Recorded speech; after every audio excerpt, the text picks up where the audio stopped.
नमस्कार, मी प्राध्यापक ऋषिकेश खारगे आज आपल्या पुढे एक आगळी वेगळी अशी कहाणी घेऊन येत आहे।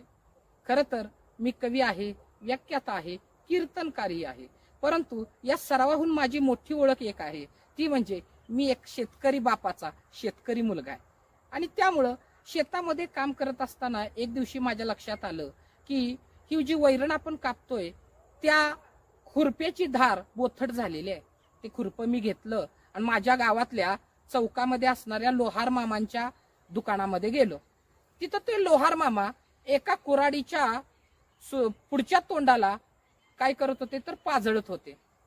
म्हणजे काय करणं, कुऱ्हाड पाजळणं म्हणजे कुऱ्हाडीचा जो तोंडाचा भाग असतो लोखंडी तो भात्यामध्ये घातला जातो, गरम केला जातो आणि आयरणीवरती ठेवून त्यावर हातोडीनं घाव घातले जातात। थोडक्यामध्ये हा कुऱ्हाड पाजळण्याचा प्रकार। आता आयरण म्हणजे काय तर आयरण म्हणजे एक असा चौरस लोखंडी ठोकळा जो निम्मा पुरलेला असतो मातीमध्ये आणि निम्मा वरती असतो आणि त्यावरती अनेक कामं हे लोहार मामा हे करत असतात। मी त्यांना म्हटलं, लोहार मामा माझ्या एवढं खुरप्याला धार लावून द्या।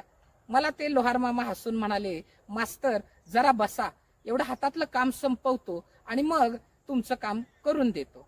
मी तिथं बसलो, पण माझी चौकस बुद्धी मला गप्प बसू देईना। मी आजूबाजूला निरीक्षण करायला लागलो आणि माझ्या लक्षामध्ये आलं की ज्या आयरणीवरती तो लोखंडाच्या खुरप्याचं तोंड ठेवलेलं आहे आणि हातोड्यानं घाव घालायला लागलेले आहेत, ती आयरण खालून गंजत आलेली आहे। मी म्हटलं, का हो लोहार मामा, आयरण बऱ्याच वर्षांची दिसते, खालून थोडा गंज चढलाय। तेव्हा हसून ते लोहार मामा म्हणाले, मास्तर अहो नुसत्या वर्षांची नाही ही आयरण 3 पिढ्यांची आहे। मी म्हटलं, लोहार मामा 3 पिढ्यांची? हो, माझ्या पंजोबांनी सुद्धा याच आयरणीवर धंदा केला, माझ्या आजोबांनी सुद्धा याच आयरणीवरती या लोहाराचं काम केलं आणि मी सुद्धा कित्येक वर्ष ह्याच आयरणीवरती हा धंदा करतोय आणि मला खात्री आहे मास्तर माझा मुलगा सुद्धा याच आयरणीवर धंदा करेल।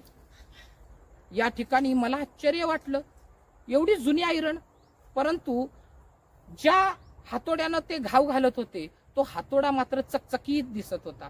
मी म्हटलं, लोहार मामा हा हातोडा तर नवीन दिसतोय। लोहार मामा हसून म्हणाले, अहो मास्तर हातोडा हा माझ्या काळामधला 3रा हातोडा आहे। मी म्हटलं, आयरण ही लोखंडाची, हातोडा ही लोखंडाचा, तरी लोहार मामा आयरण पिढ्यानपिढ्या टिकली आणि हातोडा मात्र इतक्यांदा तुटला। तेव्हा अडाणी असणाऱ्या त्या लोहार मामांनी मला जे उत्तर दिलं ना ते जगण्यातलं फार मोठं तत्वज्ञान सांगून जाणार आहे। ते अडाणी असणारे लोहार मामा मला म्हणाले, मास्तर एवढी मुलं शिकवता, एवढं ज्ञान घेतलेलं आहे तुम्ही, एवढ्या पदव्या तुम्ही मिळवलेल्या आहात, पण एक साधी गोष्ट तुम्हाला कळत नाही। मी म्हटलं, मला यातला अज्ञान आहे लोहार मामा, तुम्हीच सांगा। तेव्हा ते लोहार मामा म्हणाले, मास्तर आयरण ही लोखंडाची आहे आणि हातोडा ही लोखंडाचा आहे, पण 3 पिढ्या आयरण टिकली पण हातोडे मात्र 2 तुटले, हा 3रा आहे। त्याचं कारण आयरण घाव सोसणारी आहे, हातोडा हा घाव घालणार आहे।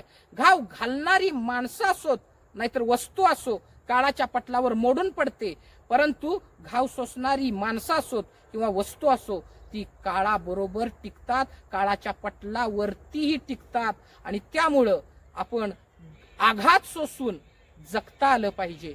आमच्या महापुरुषांनी आघात सोसले, आमच्या संतांनी आघात सोसले। तुकाराम महाराज तर म्हणतात, तुका म्हणे तोची संत सोशी जगाचे आघात। त्यामुळं या ठिकाणी आपल्याला संकटाला सामोरं जावं लागत असेल, आपल्याला आव्हानांना सामोरं जावं लागत असेल, घाबरू नका। तुमच्यावरती होणारे घाव हे तुम्हाला अधिक मोठं देव पण देऊन जातात। जितना बडा संघर्ष उतनी बडी जीत, एवढं वाक्य आपण आयुष्यभर लक्षात ठेवावं आणि या पद्धतीनं आपला मार्ग न सोडता अनेक काटे तुडवीत जायला लागलं तरी चालेल, पण त्या वाटेवरती आढळ राहणं एवढंच आपल्या हाती आहे। रामकृष्ण हरी। जगण्याचे देवा लाभो ऐसे बळ